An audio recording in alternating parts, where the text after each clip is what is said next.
Welcome back to another technical deep dive here in the debug zone.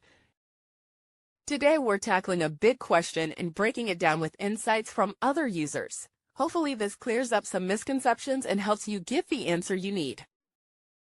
So buckle up, stay a little curious, and let's jump right in.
And that's a wrap.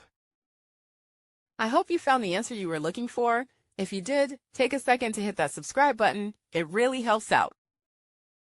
And let me know in the comments which solution worked best for you. See you next time in the debug zone.